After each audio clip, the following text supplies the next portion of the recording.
అతను కంత్రి, కానీ తానే మంత్రినన్నట్లుగా పెత్తనం. ప్రభుత్వ ఉద్యోగాన్ని అడ్డం పెట్టుకుని సాగించిన అవినీతి అంతా ఇంతా కాదు. ప్రస్తుతం విద్యాశాఖలో షాడో మంత్రిగా చక్రం తిప్పుతున్న సదరు ఓఎస్డీ తన హోదాను మరిచి ప్రవర్తిస్తుండటం, నిబంధనలను బేఖాతరు చేస్తూ ఆదేశాలు ఇస్తుండటంతో ఉద్యోగులు, విద్యావేత్తలను తీవ్ర ఆందోళనకు గురిచేస్తోంది.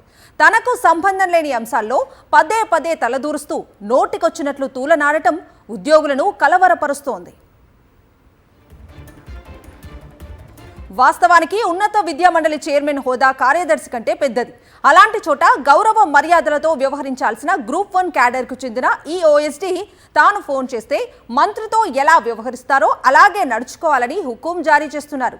అర్ధరాత్రి అపరాత్రి తేడా లేకుండా ఫోన్లు చేసి మరీ నోటికొచ్చినట్లు మాట్లాడుతున్నారని వర్సిటీల అధికారులు, ఉన్నత విద్యామండలి అధికారులు గగ్గోలు పెడుతున్నారు.